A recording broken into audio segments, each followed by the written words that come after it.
Good evening, everyone. Welcome to the Heinz History Center. My name is Sam Moore. I'm Director of Public Programs here, and we're so glad you could join us tonight, and such a great group out there. This is one of the very final programs for our Vietnam War exhibition here at the History Center, and we're really excited to end it with the speaker that we have this evening. Before we get rolling tonight, a quick rundown on how things are going to go. Restrooms are out the doors right over there and down the hallway. And in that same hallway, you'll find a selection of books for sale, all authored by tonight's speaker. Following his remarks tonight, he'll take some time to answer questions from the audience. And then he's agreed to stay and sign and inscribe copies of his books right over here at this table to my right. I want to also let you know that we do have assistive listening devices available for this program this evening. You can also pick those up at the table where you purchase books. And finally, as we head into the last weekend of the Vietnam War exhibition here at the History Center, we'd be remiss if we didn't recognize an important group of people and a very important community partner, without whom the exhibition and the programming that's accompanied it wouldn't have been possible. When you walked in this evening, you may have noticed a table filled with framed pictures thanking members of the History Center's Special Committee for the Vietnam War exhibition. This important committee is made up of veterans and community leaders who dedicated numerous hours and helped us craft the exhibition and its programs. We couldn't have done it without them, simply put. I'd like to read you their names, and I'd ask that those committee members who are in the audience this evening stand and remain standing as I read through the list. Michael Flournoy, Carl Truss, Ron Saunders, Joe Corrigan, Chris Moore, Steve Price, Glenn Mahone, Jack Wagner, John Clark, Amos Lawson, Dennis Hughes, and Jason Kraft. A round of applause for these incredible team members.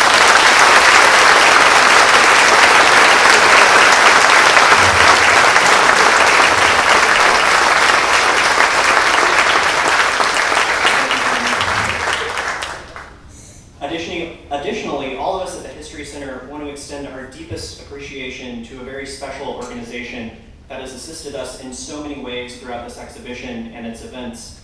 The Veterans Breakfast Club, our partners on this event tonight and on so many others these past 5 months, is a group we're proud to work with, and we have enormous respect for the work they do to collect and share the stories of veterans in Western Pennsylvania. We're indebted to its team, particularly Todd DiPastino and Nick Grimes. If you'll stand, Todd and Nick.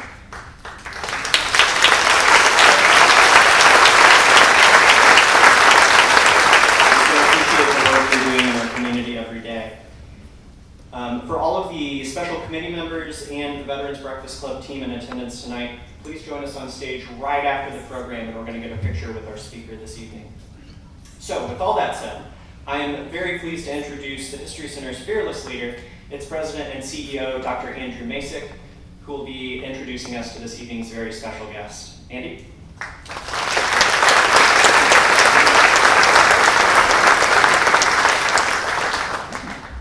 Thanks, Sam. Welcome, everyone. It's good to see a full house tonight.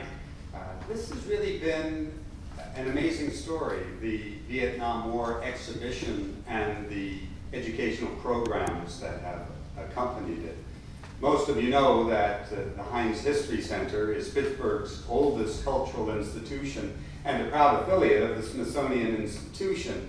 That means that we have a contract with the world's largest museum that requires us to have Smithsonian objects on exhibit at all times here. That's not an onerous burden for us. We get some of the great collections from the National Collection.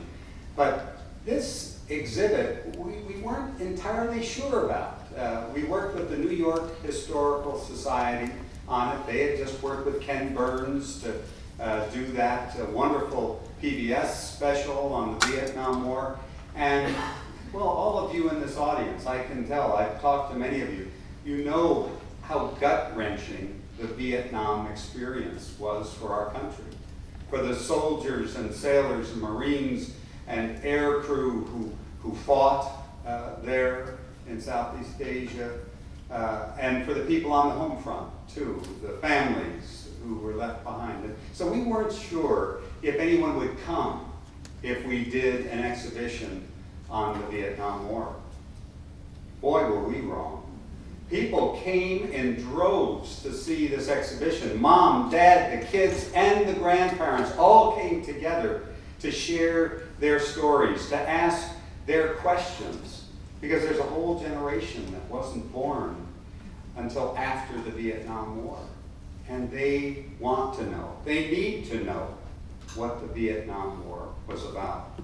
Well, this exhibition is a small part in helping to answer some of those questions and preserving those memories of those people who lived and died during those times. So Sam Black is our curator here at the History Center, who worked with many others to make this exhibition possible. And then our education team designed a series of programs, lectures and book talks and tours that would complement the Vietnam War exhibition. This is actually the last in that series of book talks, and in some ways we've saved the best till last. And I think that, well, I'm a Tim O'Brien fan. That's why they let me come up here today and do his bio, a quick bio. Most of you know who Tim O'Brien is. You walked past 4 of his books out there on the way in.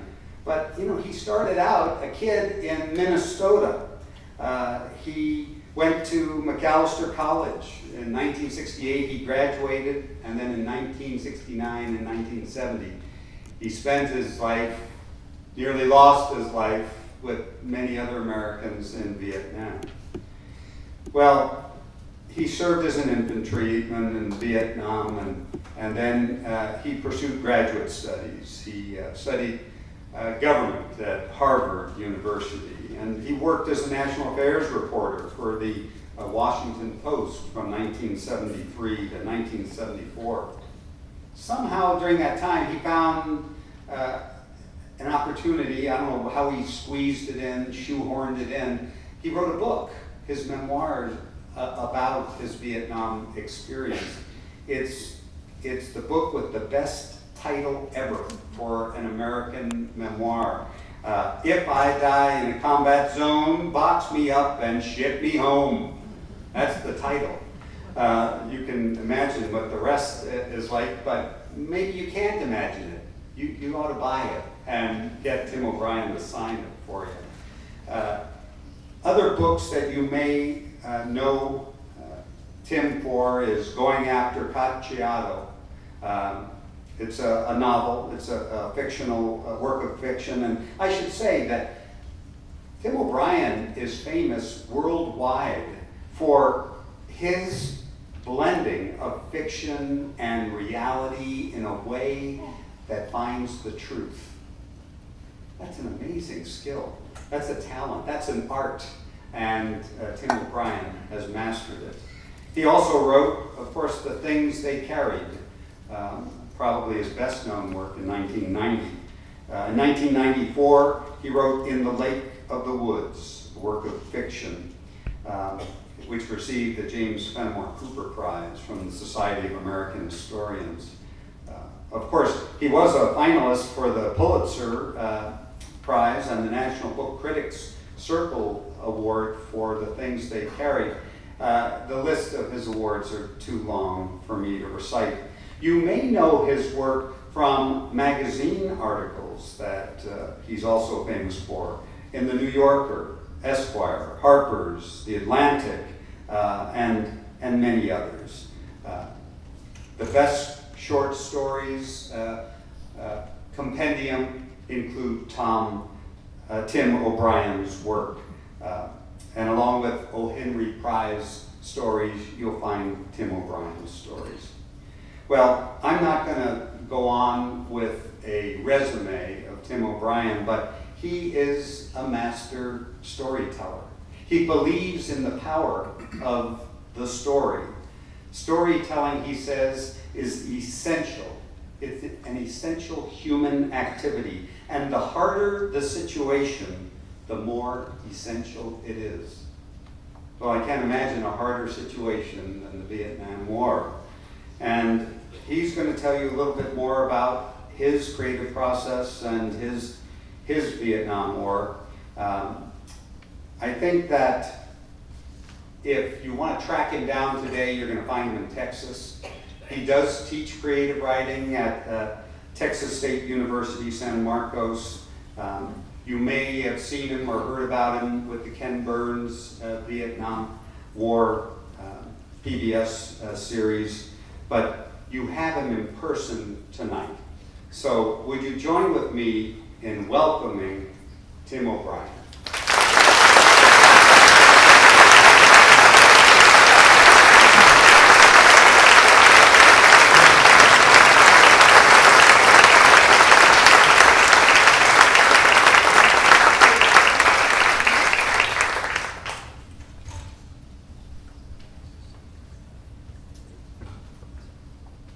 Thank you, everybody, for coming tonight. Can everybody hear me okay? Well, 2 hours ago, I thought I knew what I was going to do tonight. I had decided a month or so ago. But about 2 hours ago, I was in my hotel room right across the street and was glancing at what I was going to do and had second thoughts. And until only maybe 10 minutes ago, I was still unsure as to what to do. It's not that I wasn't certain about what I wanted to do. It was that I wasn't. It was a competition. It was a virtue for one possibility and a virtue for another. And while I was listening just now, I finally made my mind up what I'm going to do. In 2 weeks, on October 1st, roughly, I turned 73 years old. Officially, not just an old man, but a really old man, and getting older with the passage of each second. But on top of that, I'm also the father of 2 young kids. One named Timmy is now 16, a junior in high school. The other, named Tad, is 2 years younger. He's now 14 years old. I became a father very late in life, and gave up writing for essentially 20 years of my life. Very close to that, from the time my wife was pregnant with our first kid. I gave it up because I wanted to be a decent father. And you can't be a decent father if you're squirreled away in a room day after day, night after night, spending 16 hours working on stories, working on trying to make fresh, original, readable sentences. And so I decided, what's more important, writing or my children? And there was no contest. I stopped. But periodically throughout the ensuing 16 years of my life, I would now and then, very occasionally, sit down and write little vignettes, little love letters to a 16-month-old kid, and then to a 4-year-old kid, and then a 12-year-old kid. And over the course of those 16 years, the pages began to accumulate.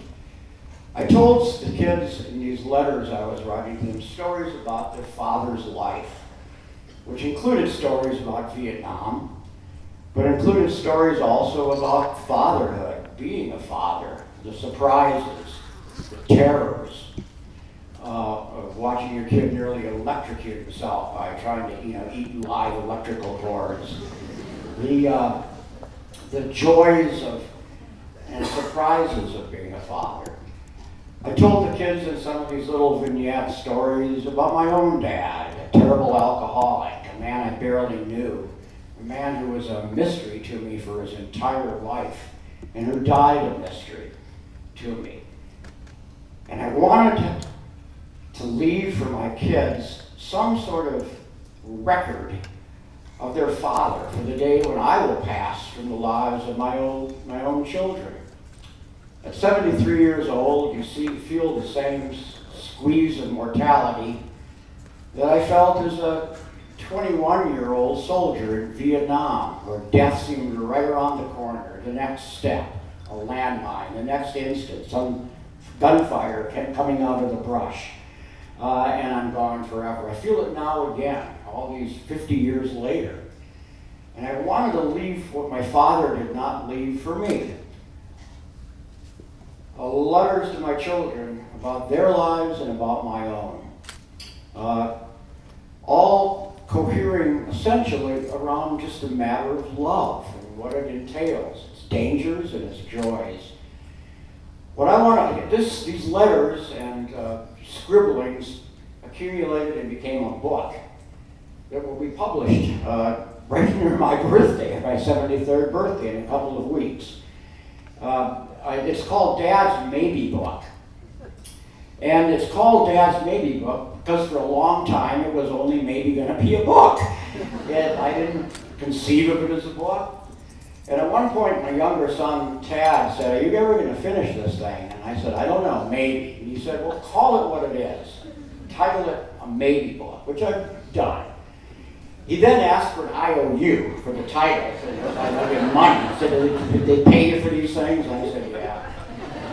But it also occurred to me that all of our lives, whether it's Vietnam or in the civilian world here in Pittsburgh, all our lives are maybe lives. Tomorrow is maybe, and the day after is maybe, and the day after that is maybe, until finally the last moments of your life receive their period, the end. It's maybe for all of us. What I want to do tonight is to read to you and try to talk to you about certain sections of my life after Vietnam, what I carried out of Vietnam and into fatherhood and into my life as a civilian. I'm going to preface this talk by a quote from George Orwell, because a little of what I'm going to say is going to piss off some veterans in this audience. But I don't care anymore. I'm too old to care. I'm going to die anyway. And I'd rather try to say what I believe and not be tactful than stay silent. But the quote from George Orwell is, "If liberty means anything at all, it means the right to say things people do not want to hear." The right to say what people may not want to hear. And so I'm exercising that liberty tonight. Half a century ago, after returning from Vietnam, I took a do-nothing job in the Twin Cities. Quit the job after a couple of weeks, loafed for a while, pretended I was okay, realized I was not, and then got in my car and headed for an island in Lake Superior called Madeline Island. I slept on a beach without company, which was difficult and unpleasant, but which at the time seemed necessary, the aloneness of that beach after returning from a year at war. I rarely spoke with anyone at all. At night I drank beer and sat listening to the radio in my car, all alone. Nothing in particular was bothering me. No panic attacks, no bad dreams, and the war seemed impossibly distant, as if it had happened 1,000 years ago, or as if it had happened 1 second ago.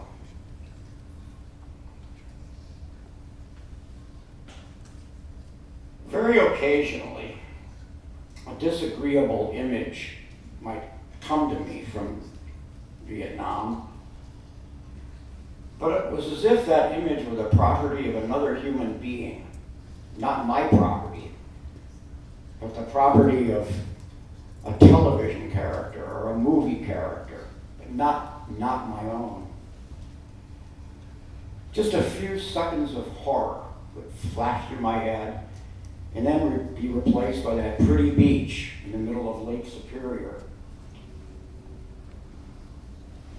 By and large, I was content up on Madeline Island as a 25-year-old veteran of the Vietnam War. I ate fresh fish in a small little restaurant. I thought about girls. I thought about what I'd do with the rest of my life. I was surprised to be alive. I hadn't expected it. As a little boy, I despised Cub Scouts and Boy Scouts. I didn't like camping out. I didn't like dirt and mosquitoes and sleeping in the rain. None of that. On top of that, I was afraid of dying from the time I was a little boy, and probably still am. I was not soldier material.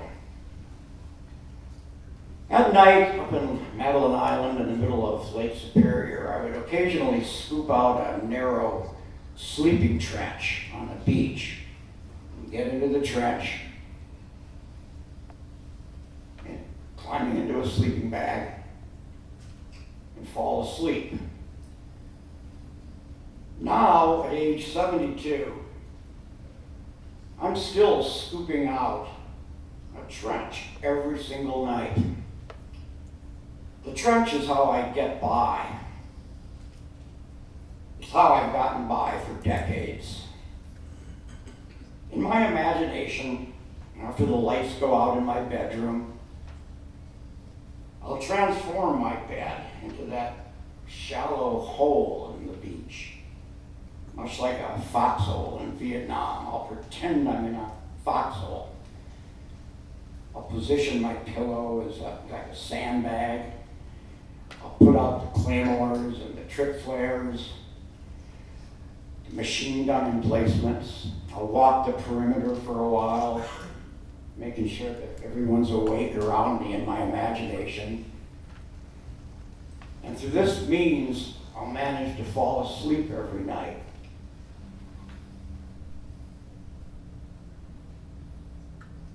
Some people lock their doors in the evening. I lock the doors in my head as I try to fall asleep.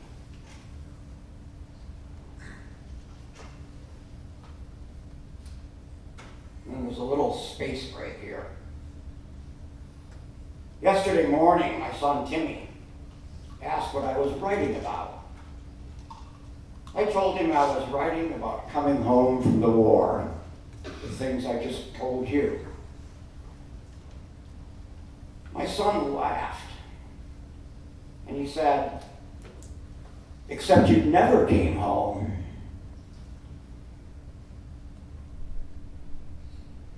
The kid has a point. Some essential part of me remains in Quang Ngai province. Still young, still scared, still astonished by my own moral diminishment, things I would take for granted, the horrors all around me.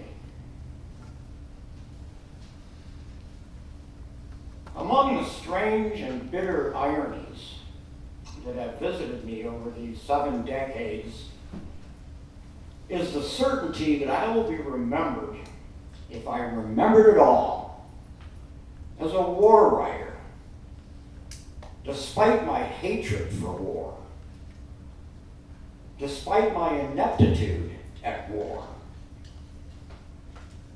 despite my abiding shame at having participated in a war I despised, and despite the fact that I am in no way a voice, a spokesman for the 2.8 million Americans who served in the course of the Vietnam War, from August 1964 to May 1975.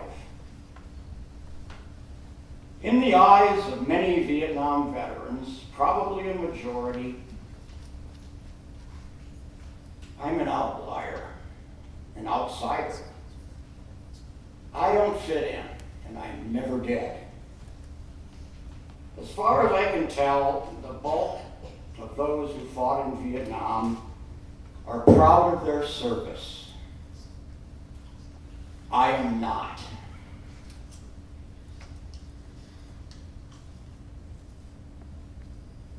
As far as I can tell, my fellow veterans generally believe that their cause was just. I do not. Many profess nostalgia about their days in uniform. I do not. Many would do it all again. I would not. A sizable number of my fellow soldiers see themselves as victims, betrayed by politicians, by Hollywood, by Ramparts magazine, by an indecisive and weak-willed citizenry, by ivory tower idiots who blame them for a failed war.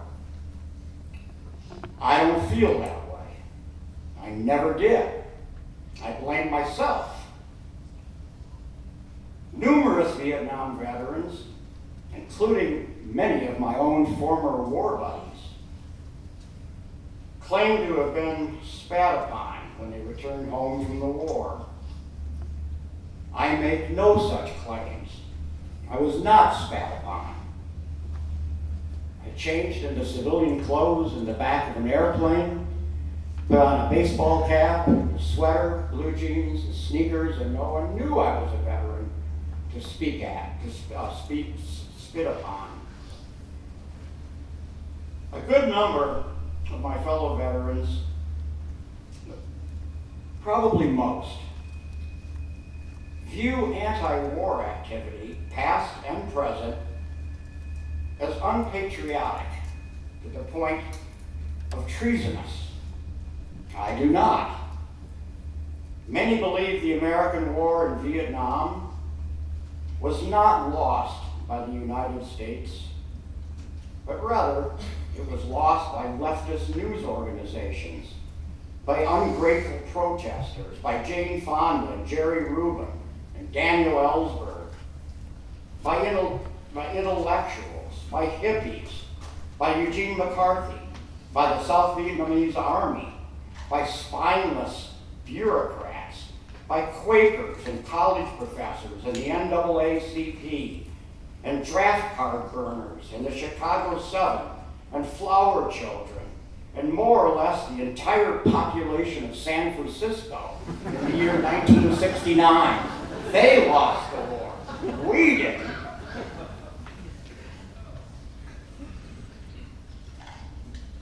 In fact, as far as I can tell, a substantial number of my fellow war buddies believe the United States did not lose the war at all, at least not in the military sense. Many are convinced that the war could have been won and should have been won if only superior American firepower had been brought to bear without restraint. I believe none of this. Granted, Vietnam veterans are a mixed bag, as diverse in their opinions as any large population. But for many of them, I'm off in left field, a black sheep, a non-player, a prodigal son who by some peculiar fluke happened to hump the patties alongside the real soldiers, the intrepid believers. I'm a softie. I'm a fucking peace writer. Space break. We're in the Bahamas. It's Thanksgiving Day, 2013. And a few minutes ago, my son Tad wandered out onto the hotel balcony where I sat struggling with those sentences you just heard. Tad squinted down at my computer screen. "You shouldn't write the F word," he said sternly. "Okay," I said, "I'll delete it." Do it now, he said, before you forget. You'll be in huge trouble if somebody actually reads that. I told him I was already in trouble. It had been a hard morning at the computer. And the F word was the least of my troubles. So what's wrong, Tad said. The usual, I told him. Trying to find a way to say something. About what? He said. About being called a war writer. What's so terrible about that? Tad said. I'm sick of it, I told him. They don't call Shakespeare a king writer. They don't call Conrad an ocean writer. He doesn't write about porpoises and algae. He's writing about human beings. And I'm not writing about bombs and bullets and military maneuvers. I'm writing about the human heart under stress, in turmoil, confused, full of ambiguity, worried about my soul. Who's Conrad? Dad said. Joseph Conrad, I said, was a famous ocean writer specializing in sea turtles. Forget it. Well, okay, Dad said, I'll forget it. But I think you should too. At least they call you something. You're right, I told him. Who cares? My son seemed concerned, even agitated. After a moment, he wagged his head. Obviously, you care, he said. He opened the balcony's sliding glass door, stepped into the hotel room, and then poked out his head and said, why not tell them to go F themselves? Another little, you know those white spaces in books where there's a break in time or place or subject matter? There's little pauses represent that, those white spaces. When I take a drink of Coke, white space. The light up here is terrible. That's kind of why I'm going so slow. My eyes are, maybe it's my eyes are bad. A war writer, and more narrowly, a Vietnam writer. And so it will always be. It's my own fault. I should have said no. I could have said no. There's a sting, though, to the knowledge that the entire content of my obituary, all of it, will be determined by the most terrible thing that ever occurred in my life. That's my obituary.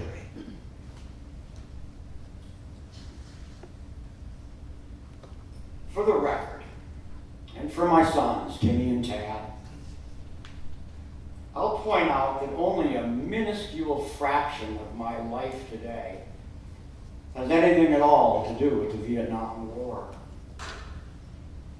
Although I do daydream about the war occasionally, and sometimes night dream about the war, I more or less make my way through life as a contented civilian. I laugh at a good joke. I practice sleight of hand before a mirror in the bathroom. My hobby is magic.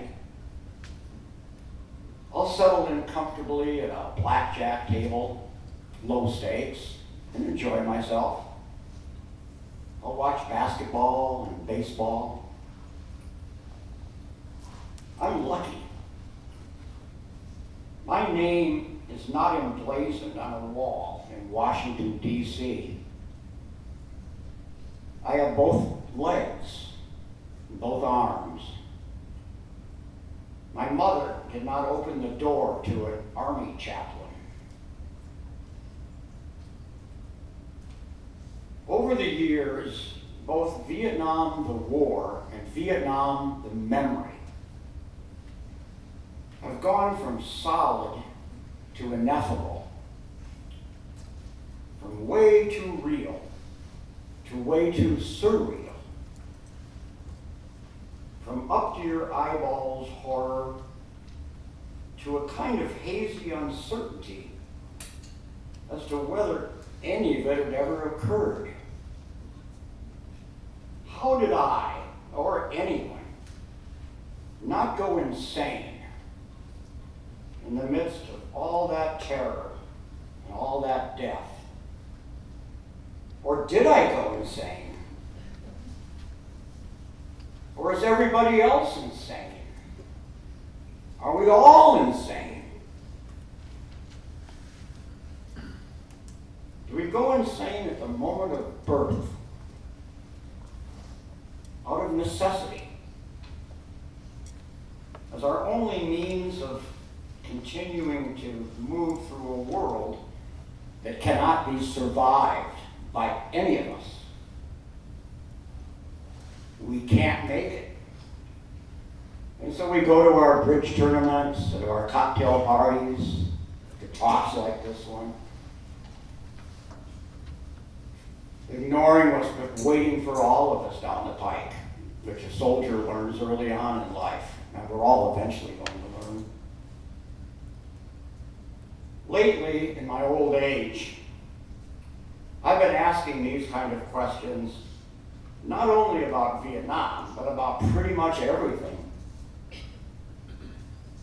All seems vaporous. What has happened in my life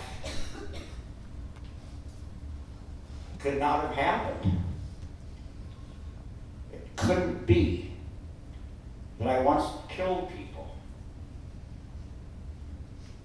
It couldn't be that a nice kid from the turkey capital of the world killed human beings. Space break.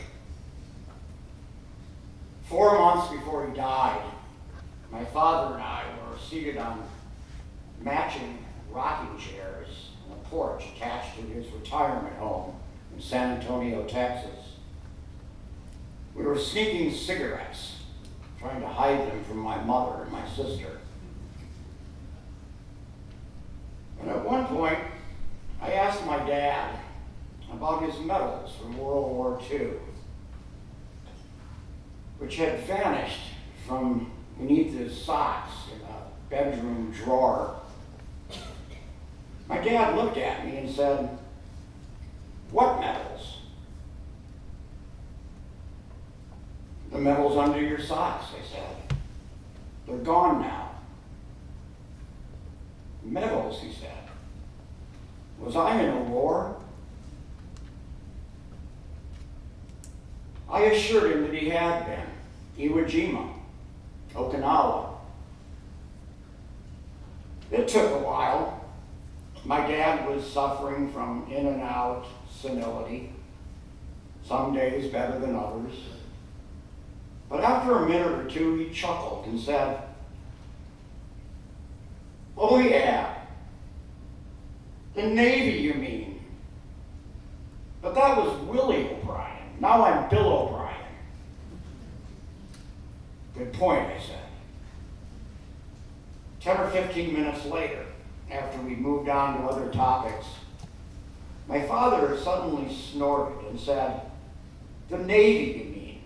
Those goddamn kamikazes. You sail off to war, young, stupid, and then you sail home, the oldest man on earth." A bit later, my dad said, "Not that getting old is all that terrible. You don't worry about the future when there isn't any."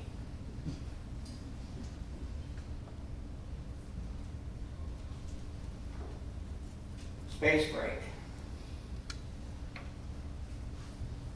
Now, years after my dad's death, it occurs to me that the most searing portions of our lives are those to which we have the least immediate access.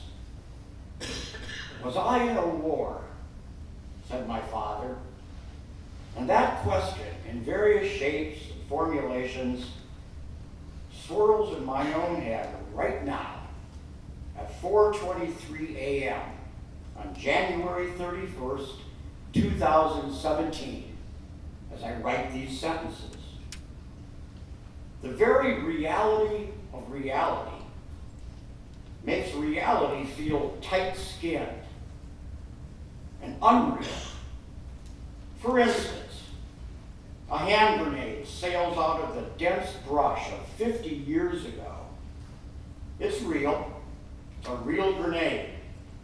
And I dive behind a paddy dyke and squeeze my eyes shut, and then open them again to catch a glimpse of that real, very real fizzling hand grenade of 50 years ago.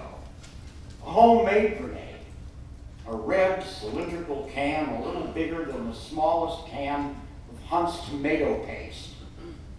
And I spin sideways and turn my back to the grenade and squeal, "Dear Jesus." Not aloud, I'm pretty sure. Though now, an instant later, I'm not pretty sure. Just sort of sure. And then there was a blank time that was once filled with who knows what. Squirrel talk. Caught fish talk. The terrified mind chatter of a little boy from the turkey capital of the world. And then, after a lapse of 10 or 20 centuries, the grenade detonates. Not loud, I'm pretty sure. I'm not pretty sure, just sort of sure. A popping sound, I'm pretty sure.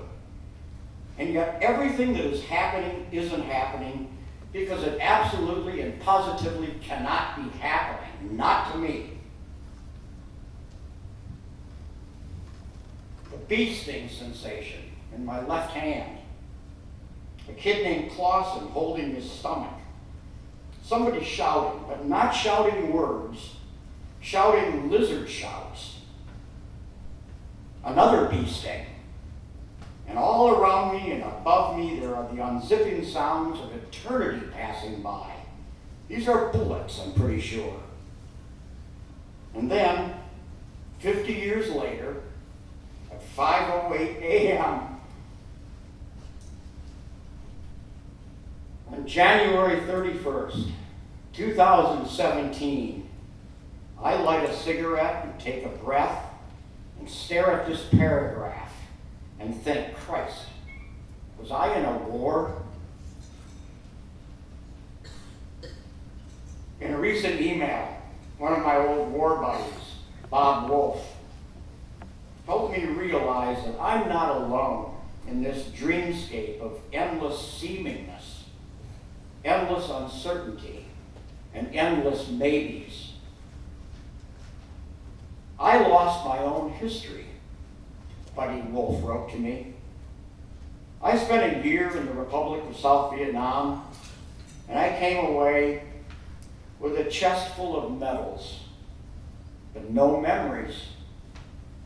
Oh, I remember names and hometowns of some of my friends, but I have no recollection of events. Perhaps this is why I'm asking so many questions. I'm sending emails pleading for memories.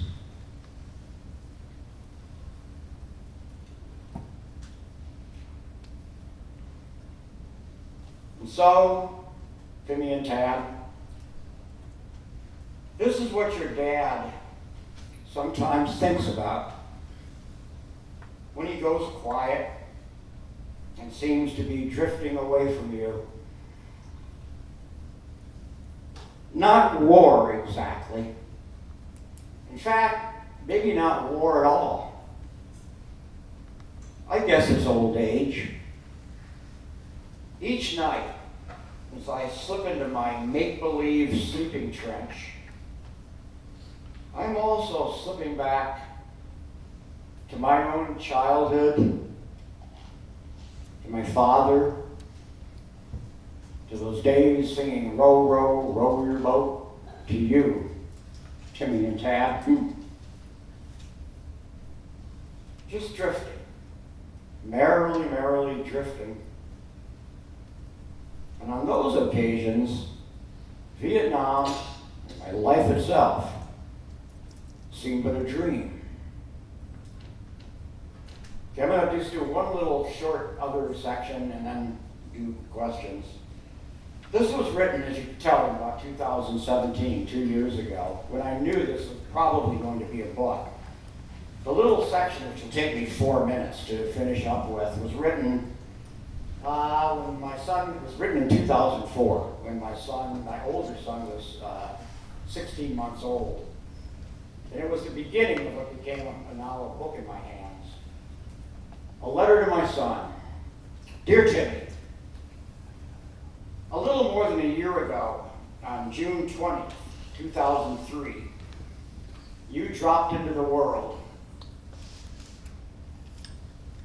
My son, my first and only child, a surprise, a gift, an eater of electrical cords, a fertilizer factory, a pain in the ass, and a thrill in the heart. Here is the truth, Timmy.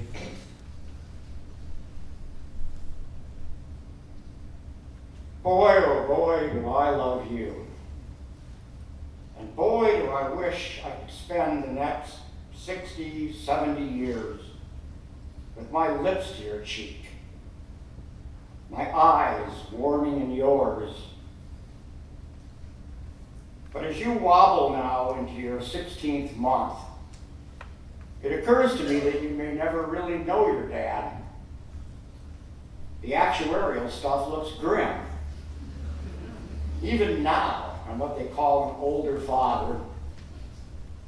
And in 10 years, should I have the good luck to turn 68, I'll almost certainly have trouble keeping up with you. Basketball will be a problem. And 20 years from now, well, it's sad, isn't it? When you begin to know me, you will know an old man. Sadder yet, that's the very best scenario. Life is fragile. Hearts go still. So now, just in case, I want to tell you about your father, the man I think I am. And by that, I mean not just the graying old coot you may vaguely remember, but the guy who shares your name, your blood, and half your DNA. The Tim, who himself was once a Timmy. Above all, I am this. I am in love with you. Pinwheeling, bedazzled, aching love. And if you know nothing else, know that you were adored by your father. In many ways, a man is what he yearns for. And while it may never happen, I yearn to walk a golf course at your side. I yearn for a golden afternoon in late August when you will sink a tough 12-footer to beat me by a stroke or two. I yearn to shake your hand.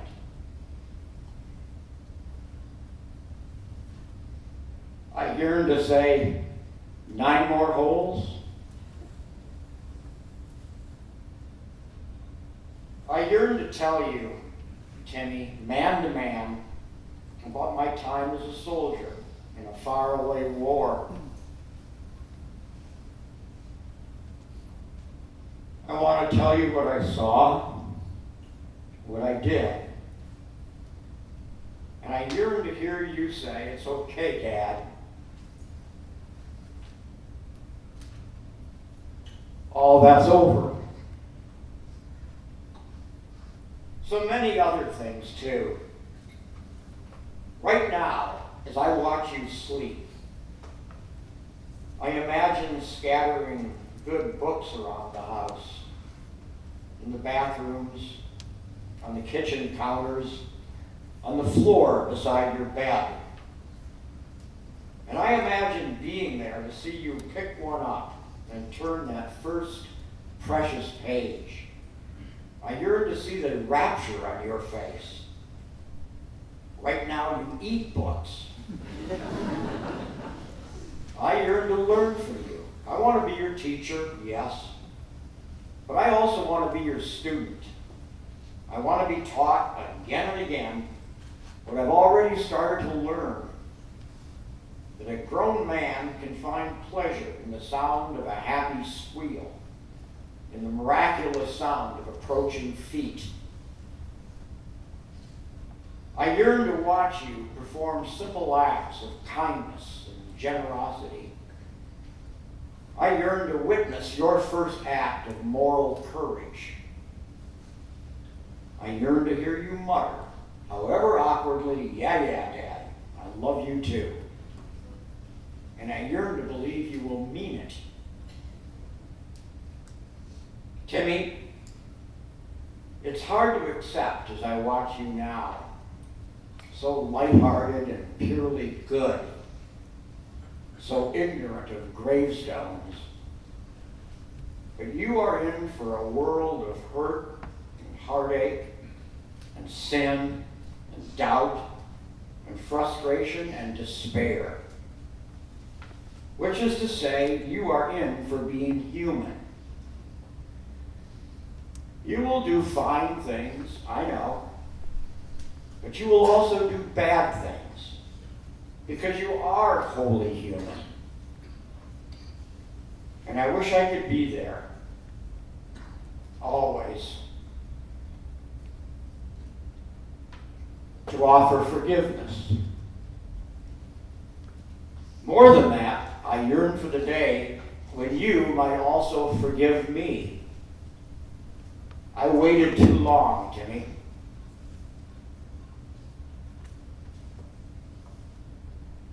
Until the late afternoon of June 20th, 2003, I had defined myself, for better or for worse, by the novels and the stories I had written. I had sought myself in sentences. I had loved myself only insofar as I loved a chapter or a scene or a scrap of dialogue. This is not to demean my life or my writing. I do hope you will someday read those books and stories. I hope you will find my ghost in those pages, my best self, the man I would wish to be for you. Call it pride, call it love, but I even dare to hope that you will commit a line or two to memory. For in the dream space between those vowels and consonants is the sound of your father's voice. The kid I once was, the man I now am, the old man I will soon become. That said, Timmy, I would trade every syllable of my life's work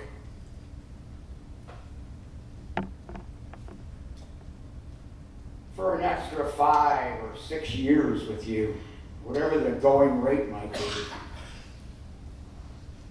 A father's chief duty is not to instruct or to discipline.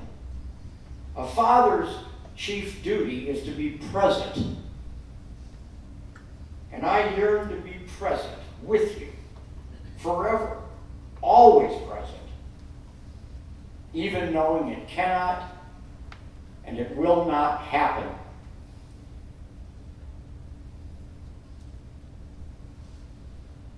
There have been advantages, of course, to becoming a father at my age.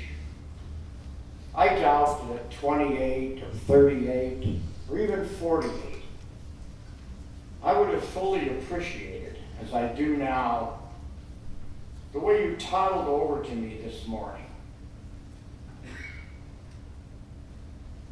It gave me a first unsolicited hug. You knew I was waiting, didn't you? I doubt I would have so easily tolerated the din at bedtime, or your stubborn recklessness, or your determination to electrocute yourself, or the mouthfuls of dirt you take from the potted plants in the foyer, or how, just a half hour ago. You hit the delete key as I approach the end of this letter. You had awakened from your Shakespearean slumber. You were on my lap, squirming, and then you whacked the keyboard and let out a delighted squeal when I uttered a nasty word or two. I've rewritten what I can remember. Now you are on my lap again. My spectacular Timmy. I'm using your fingers to write these words. I love you, Dad. In a way, that's not a war story, and in a way, if anybody who's ever become a parent knows, it is. It's what you dream about when you're at war. Love, children, and decency, and goodness, and promise of youth. All the things you do not have when you're in the midst of combat. All you want to live for. And those kids, to me, represent that. There's life after Vietnam, and I'm living it. Thank you all for coming.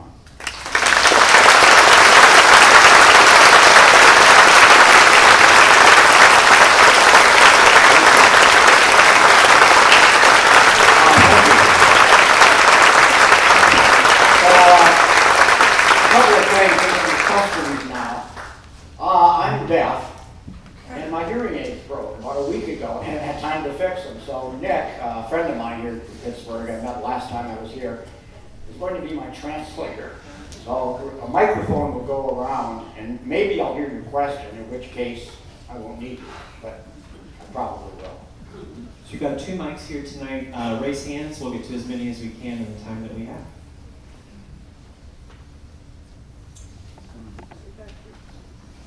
Tyler, got one here. Thanks very much for your revealing some of yourself so honestly. A question, how do you blend what really happened with what really didn't happen with fiction and fact and make it so alive and so real? Well, it's how my head as a human being works.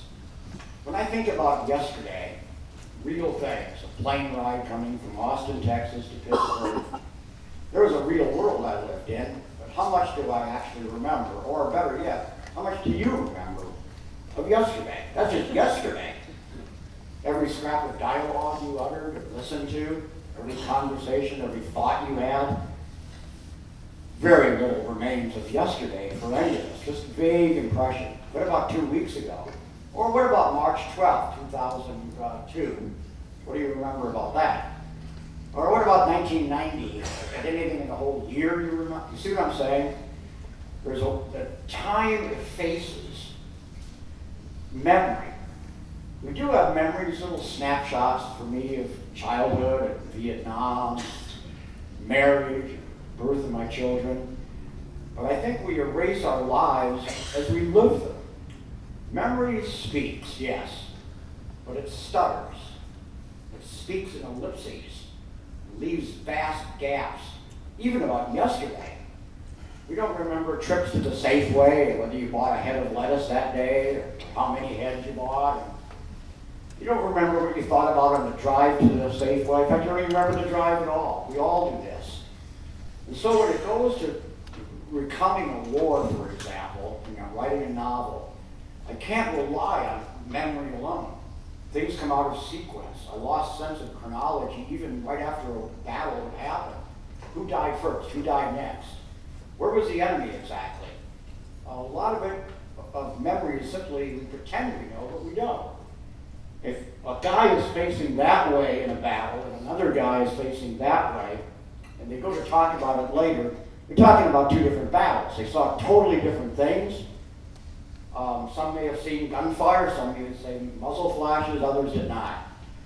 Same is true of what your job might have been. If you're a helicopter pilot, you've just seen a different kind of war. If you were in the war in 1965, you saw a different war from 1969 or 1970. If your rank was a general, you saw a lot of charts and graphs and body casualties and kill stuff. You saw operation plans of the highest sort, nothing that a private such as myself would ever see. So, now, what I'm saying is reality is elusive, and I'm left with trying to give an emotional impression of an experience. And that requires for me the invention of dialogue, a sort of here and nowness, a sense of making the reader lying in bed at night, reading a book, feel as if, oh, I've got to decide, am I going to go to this war even though I oppose it? Am I going to have my hometown folks calling me a pussy and a treasonous one at that? Am I going to have to listen to that crap? Am I going to do it or not? Those are the thoughts I had before trying to decide should I go to the war or not. Do I try to satisfy myself or the people in my hometown and the people around me and my mom and dad? All of it felt at the time like a blur, and now, 50 years later, even more so. So the answer to your question is I launched my books out of real pain that I remember. I remember being hurt by Vietnam while I was in it, and hurt even before going, trying to make up my mind, should I go to this god-awful thing? I went as a sleepwalker. I didn't really decide I was going to go into the Army. I was drafted. And I thought a little bit. I'm from Minnesota. Canadian border was like 7 hours away from my hometown. And I daydreamed about getting in a car and driving north, sneaking across the border and living my life in exile. But the kind of fantasy that I also love my country, and love my hometown, love my mom and dad, love my girlfriend, my brother and sister, and I couldn't imagine leaving my life behind, and didn't do it. I just gave up. Got on a bus one day, went off to Sioux Falls, South Dakota, held my hand up in the Army, but it was no real decision. So I'm blending in the things they carry. That little incident I just told you about, making my mind up, was turned into a full story called On the Rainy River. None of it actually happened. There was no Elroy Birdall. I never even did what the character in the story does. He does drive north and contemplates crossing the Rainy River into Canada. I didn't do it, but I certainly imagined doing it. So it's rooted in something real, an emotion of, God, I don't want to die in a war I despise, and I don't want to kill people. So it's rooted in reality, but I never did the things the character actually does in the story that I wrote about. I tried to make it feel real to the reader by having the character do those things. It's similar, I think, to how Mark Twain wrote stories. I mean, he grew up in Hannibal, Missouri, and knew the river intimately. He was a riverboat pilot. But that doesn't mean everything in Huckleberry Finn actually happened. It didn't. He invented it. And yet it has that feel of the life on the river, a 12-year-old running away, as we all probably wanted to at one point in our lives, leaving the Aunt Pollys of the world behind us. The best I can do to answer your question, I want to leave an emotional feel behind. The factual stuff, I'm less concerned about. I do try to get, things right, images right, and so on. But I'm mostly concerned about having something touch not just your heart, but also your stomach, to make your stomach turn, the horror that mine turned with, and making your neck respond to a story. When the water buffalo gets shot again and again and again and again and again and again. I want to make you feel something of what I felt all those years ago. I heard you speak a few years ago at Shadyside Academy.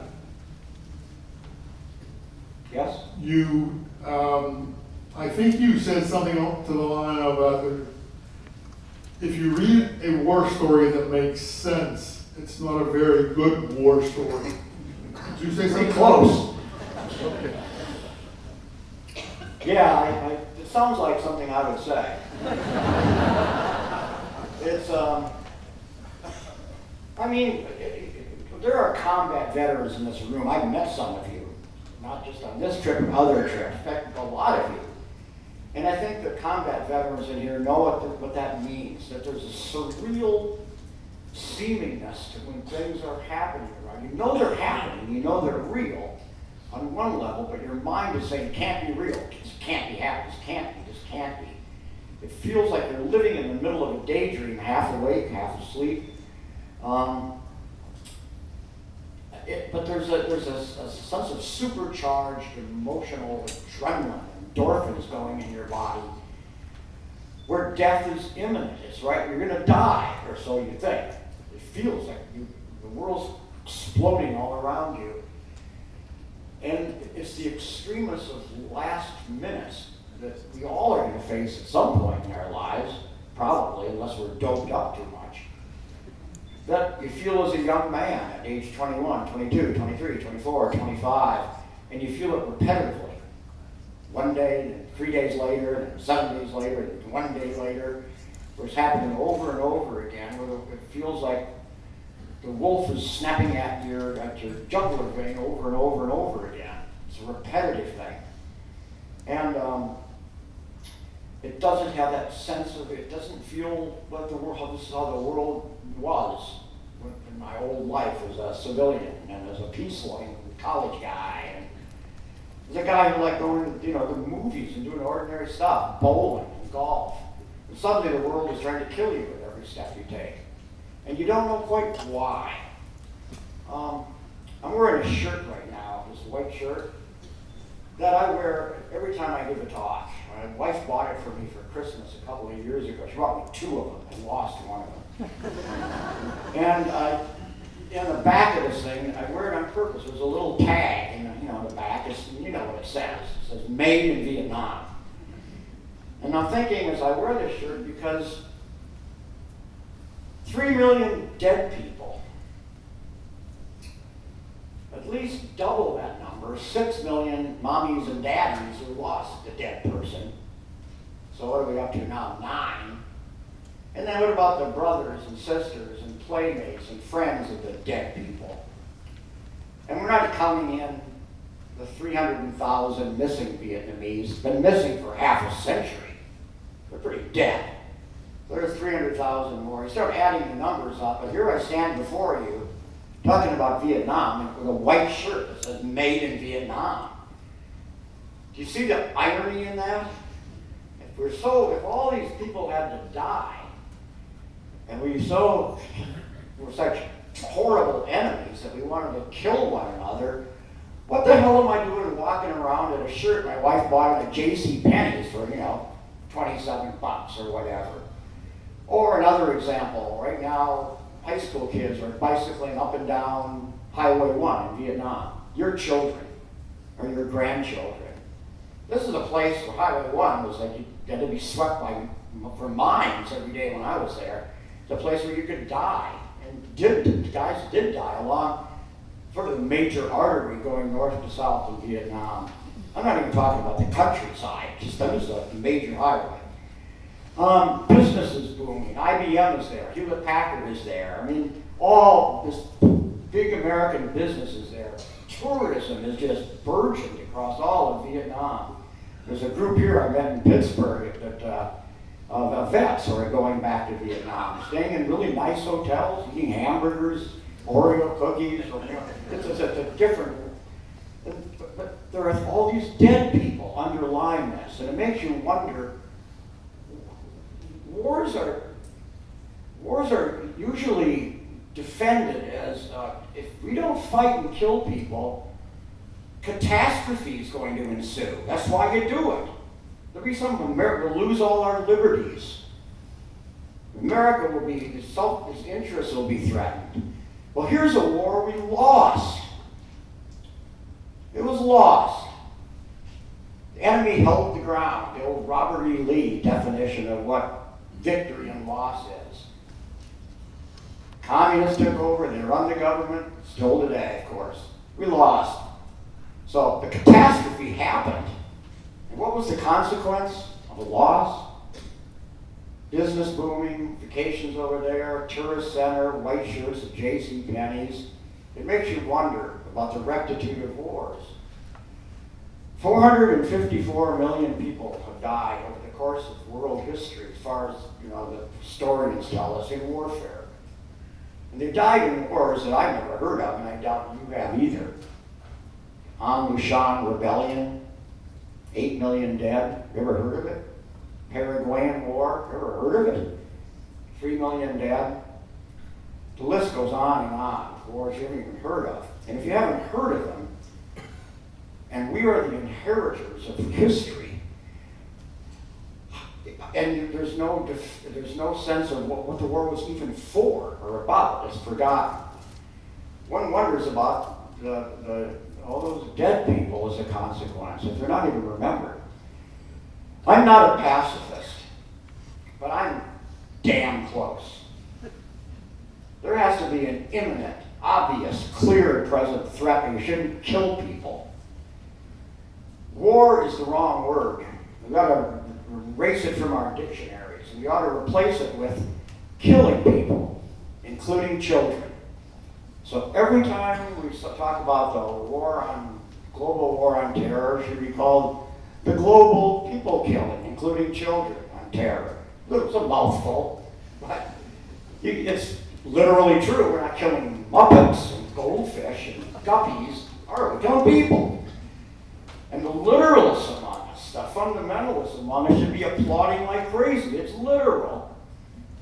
War has become a kind of euphemism. It'd be pretty tough for Congress to declare a people killing, including children, as opposed to declaring a war. Although that's kind of quaintly outdated now anyway. They haven't declared a war, I think, since World War II. They just have them. So you see that your question summons up a kind of outrage that boils inside of me.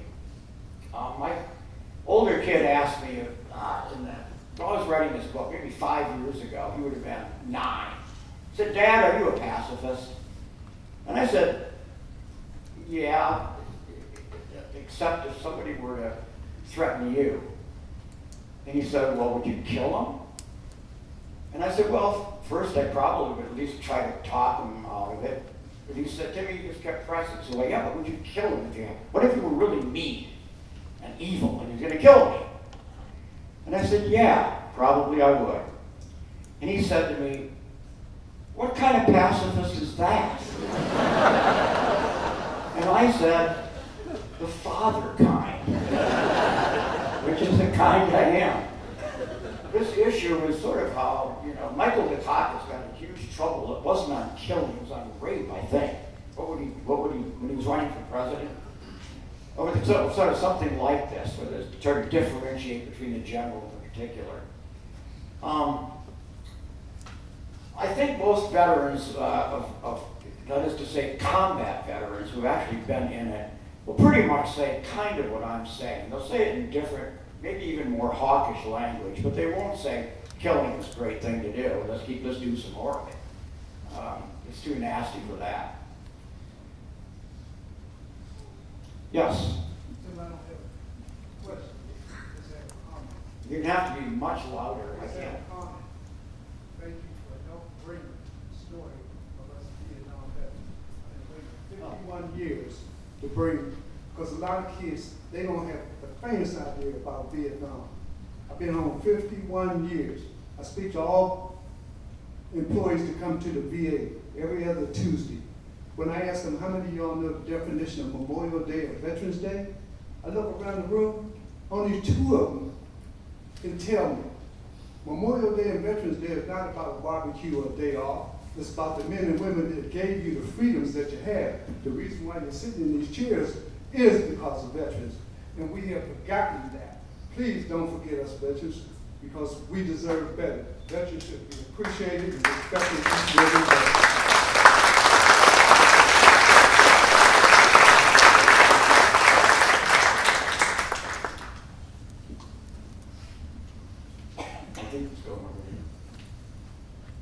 So, thank you very much for coming here today. Thank you. Have you ever elected to go back to Vietnam or thought about it? And if so, what were your thoughts on the matter, if you don't mind me asking? I did go back to Vietnam in 1994. I went back with my girlfriend at the time. The New York Times had sent me, paid for the trip, and asked me to do an article by looking at my old AO. What's it like now, all these years later? So I didn't want to do it. not for psychological reasons, but mainly because I hate sitting on airplanes. I'm a smoker and I go bonkers, and it takes 24 hours of nicotine-free travel to get to this place. And it would be, but I did it because my girlfriend was 20 years younger than I, and she wanted to know why I would scream in my sleep and why I used a certain F word a little too often, and why I was so silent and sullen. She just wanted to know what happened, and she wanted to see it. So I went for her. And it was a wonderful, eye-opening trip. I saw Vietnam as a country for the first time. It had been a war in my memory. It hadn't been a place, really. It had been a state of mind, a place of death and terror. And it became a country. I remember I went to the place where I'd been wounded. It was a little rice paddy, maybe half the size of this auditorium, a very small paddy. And I found it. I had the grid coordinates, and I found the place. And I remember standing with my girlfriend looking at that rice paddy, which in my memory had been bubbling with machine gun fire, just bubbling like little fish mouths. It was just, and wreckage everywhere. Badly wounded American soldiers lying everywhere. It's been a horrible place. And here it was now, one of the most beautiful things I'd ever seen. It was late afternoon, the golden sunlight striking it, and the rice kind of just wavering very gently. There was a little boy on the other side of the paddy riding a water buffalo, kind of waving at us.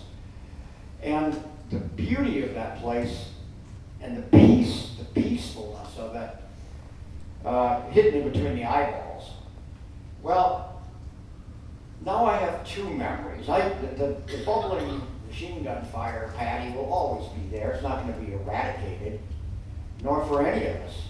But alongside that memory is the memory of just same place, only in peace. And kind of serenity, and a velvety texture to the light and to the land. It looked almost unreal. It was so gorgeous. And that memory lives side by side with the bad memory. It was good for me. It wasn't so good for our relationship. We broke up maybe a week and a half after returning from this trip. And I ended up writing a piece for the New York Times, but it was sort of like Tonight, where the piece was a little bit about returning to a war, and what do you see, and what do you recollect, and what lingers in your moral memory. But it was also about something that unaffiliated directly with war. It was about breaking up with this girl, and how crushed I was, and how life seemed over, and how it was so similar to Vietnam, where you're on guard at night in Vietnam, and you look at your watch, and it's 1 a.m., and 2 hours later, you look again, and it's 1:01 a.m., and you wait another 6 years, and it's 1:03. Time just slows down. When you're in moral crisis. And I tried to draw that and other similarities to help civilians understand a little bit about the range of emotions that war conjures up. It's not all fear and terror. A whole bunch of it is being bored out of your mind. It's just total monotony. Every step, another step, another step.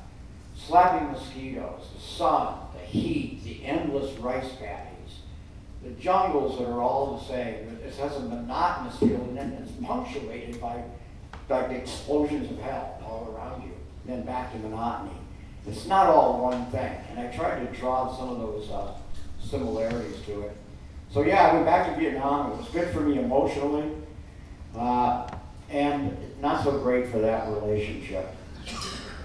However, I did meet my wife not long after. So. Got time for 2 more questions. Here's the first of those 2. Hi.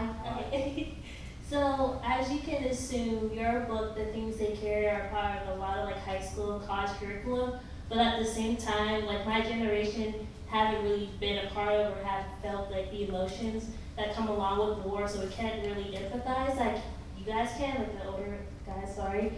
So like, so what would you want us to take away from the book so we can better understand your perspectives and your feelings of trauma, pain, agony, without being like that kind of fake woke thing?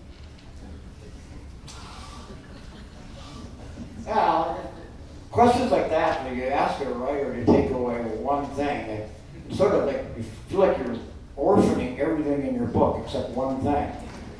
I guess I'd want you to take away a sense of skepticism about purported absolutist comments. For example, be skeptical if somebody says to you, Saddam Hussein absolutely and without doubt has weapons of mass destruction.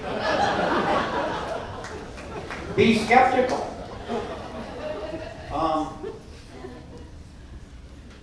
Not only did Dick Cheney say that, and not only did Condoleezza Rice say it, and not only did President Bush say it, this line was written by a speechwriter, the threat, we don't want the smoking cloud, and the smoking gun to be a mushroom cloud, remember that one? It's planning, it's going to war for, it's like as if my dad would have said, as if Pearl Harbor hadn't happened. You go to a war for a reason, and the reason doesn't exist.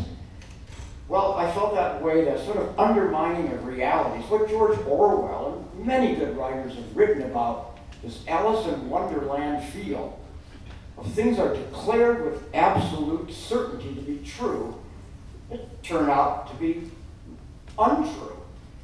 I'm not blaming Republicans. The Democrats went along with this war too. It's not a partisan political thing. This is an Alice in Wonderland thing, where what was claimed to have happened, and we're going to go kill people, and our own guys are going to die, and there aren't any. That they don't exist. It was the reason for the war. It wasn't 9/11.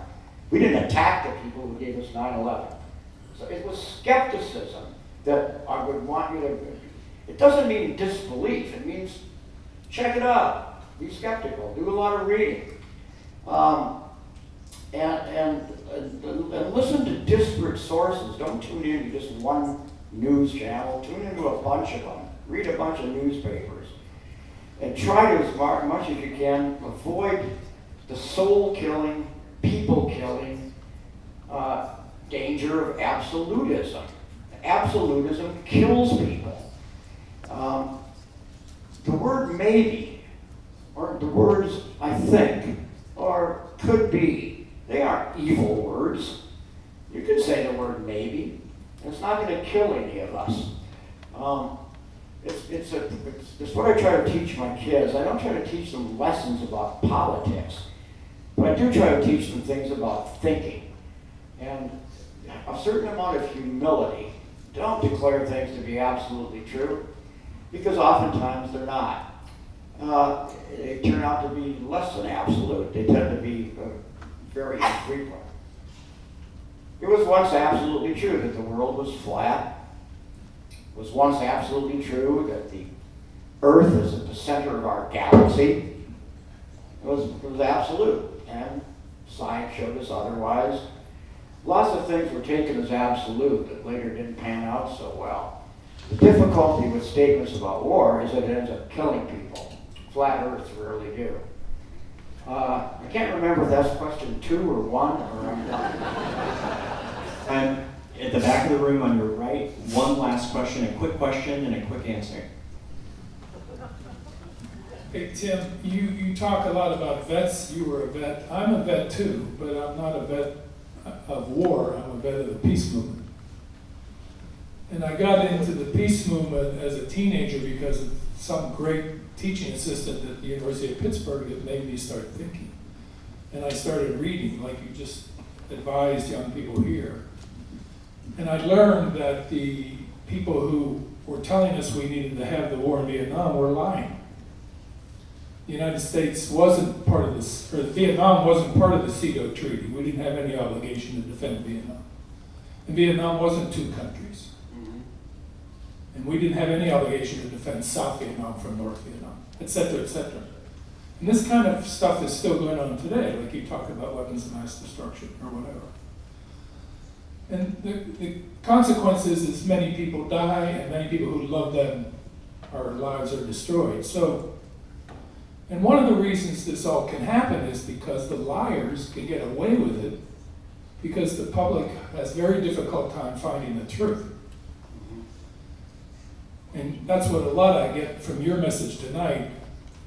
But when we have a complicit media, how in the hell are we ever going to get to the truth so that politicians can't get away with sending our kids to wars and also killing hundreds of thousands or millions of people in other countries, which we're doing right now? Well, that's a good question. I can answer it in a kind of literary way. It would be my best answer. It's an anecdote. I remember a day, July 1969. It's been a terrible day. And 2 or 3 of our guys wounded and 1 dead. And the day was coming to an end, and we were going to what's called a night defensive perimeter, make a night position, make a perimeter, dig foxholes, spend the night after this terrible day. And we were moving across a very wide, big, maybe 2 football fields lined up, this way, horizontal, perpendicular. And on both sides on all sides of this rice paddy, there was heavy shrubbery. And we were moving across it. We were exhausted, we were sorrowful, we were grieving, we were angry, we were embittered. Mostly we were just wiped out. We were so tired. And it felt like, God, now we can finally make a circle and dig our foxholes and get some sleep after this nightmarish day. And as we were crossing the rice paddy about maybe 6:30 or so, civilian time in the evening, the world just exploded all around us on 3 sides, there, and there. Gunfire and mortar rounds just pouring in, and we're totally exposed. There's rice paddies flat. There's nowhere to hide except we try to, get under the water or lean up against a paddy dike, which are like that. There's hardly room for a body. It was horrible. And we fired back with everything we had. There was a company of us, about 105 of us or so. We just blasted at the shrubbery all around us. It lasted 8 minutes, 7 minutes, not very long. As battles go, it was just minor. And nobody was hurt. Nobody was wounded. Nobody died. How they missed us is beyond belief. It was just massive fire coming in. We found no dead enemy either out in the brush. Their captain sent guys out and check it out for blood trails. We found nothing. But as we were crossing the paddy after this little horrible, 5-minute firefight, I looked down and there in front of me was a dead little girl, maybe 12 years old. Half her face had been just blown away. Eyes, one eye just gone, or kind of black. I couldn't tell if it was gone or just blood coagulated. And the rest of her face kind of unblemished. So the round must have gone through this way, one side of her face.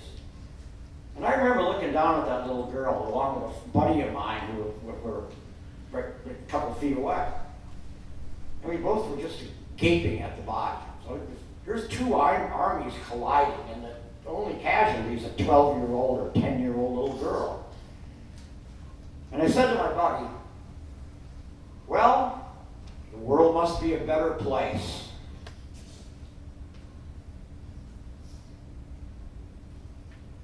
And we started walking away. And my friend, his name was Dave Barney, said, what the fuck did you just say? I said, the world must be a better place. That's why we have wars, isn't it? Make the world a better place. That's why we do it. Preserve our liberties, make free men freer, preserve our property, preserve our borders. That's what wars are for, right? We don't have them to make the world a worse place, do we? Barney just stared at me. I was aching inside at that sight. It's single most vivid memory of Vietnam, that body line there. And I remember thinking, boy, the world doesn't feel any better to me than it did 10 minutes ago or 20 minutes ago. It feels worse. It feels like I made it worse. Maybe my bullet was the bullet that hit that little girl. But I pulled the trigger. I was a soldier. I was terrified. I shot back. And I shot without aiming. I just hosed down the green living world all around me. Just hosed it down. Magazine after magazine. I just did everything I had. Little old turkey capital of the world, Tim O'Brien, hosing the world down. I hope my brow didn't hit that little girl. But it's possible.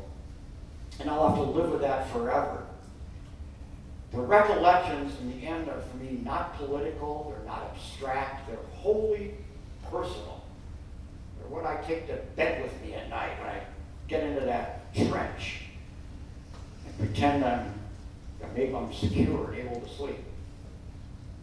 And is it anti-war? Not exactly, but it is inexactly. I'm certainly not pro. I'm not pro-war. If you are, you're out of your minds for war.